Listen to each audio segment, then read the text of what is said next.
Aktris Tsania Marwa masih memperjuangkan hak asuh anaknya yang kini tinggal bersama mantan suaminya, Atta Larik Shah. Tsania merasa jengah karena Atta Larik diduga membatasi pertemuannya dengan anak selama 7 tahun terakhir. Hal inilah yang menjadi salah satu alasan kehadiran Tsania di Gedung Mahkamah Konstitusi, Jakarta Pusat, pada Senin 18 Maret 2024. Ia hadir dalam sidang Mahkamah Konstitusi Judicial Review sebagai saksi salah satu pemohon dalam perkara hak asuh anak.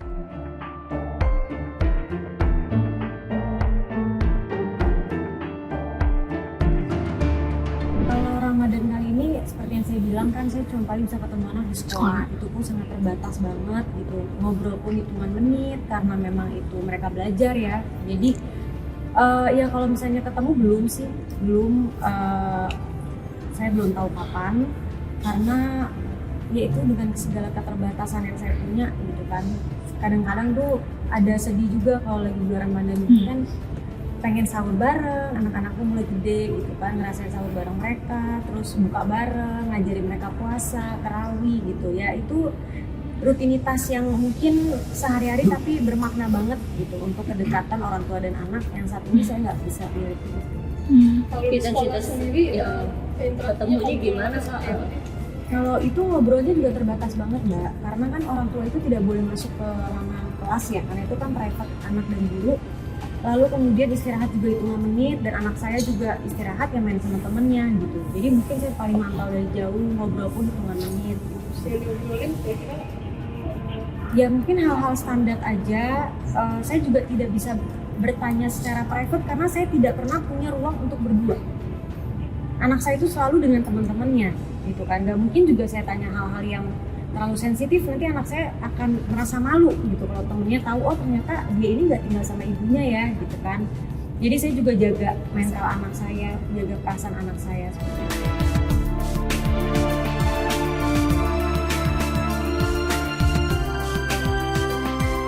Jadi gini, kalau setiap tahun saya kasih tuh mainan ya kayak Lego, baju.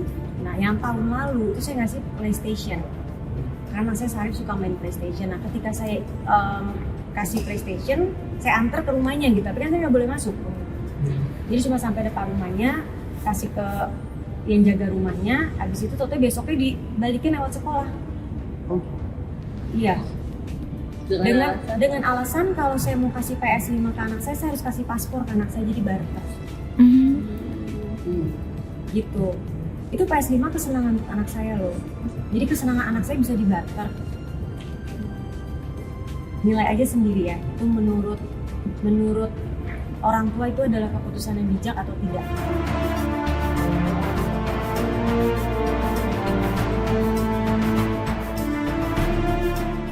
Kalau anak saya ke bapaknya pernah ngomong atau enggak, saya pasti nggak tahu ya Mbak, karena saya nggak ada komunikasi sama sekali gitu kan. Kalau Sarif ke saya, Sarif itu cuma pernah ngomong kayak, saya bilang Sarif mau nggak jalan sama Umi?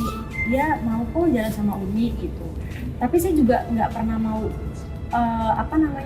masuk ke area itu lebih dalam karena saya takut mereka itu masih trauma dengan eksekusi.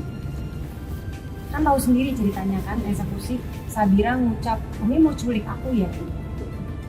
Itu adalah satu bukti doktrin yang jelas.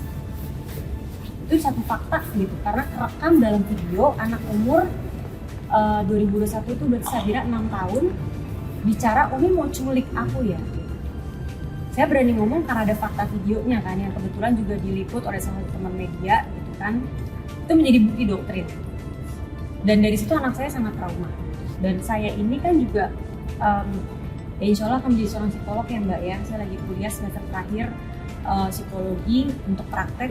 Jadi saya harus menjaga psikologis anak saya juga gitu. Gak bisa saya masuk dengan cara yang kasarnya gitu lah, kayak datang, mau nggak ikut Umi, mau nggak, itu nggak mungkin banget. Dan dia pasti tidak nyaman karena dia akan merasa diserang, dan itu lingkungan teman-teman dia akan dengar, pasti dia malu.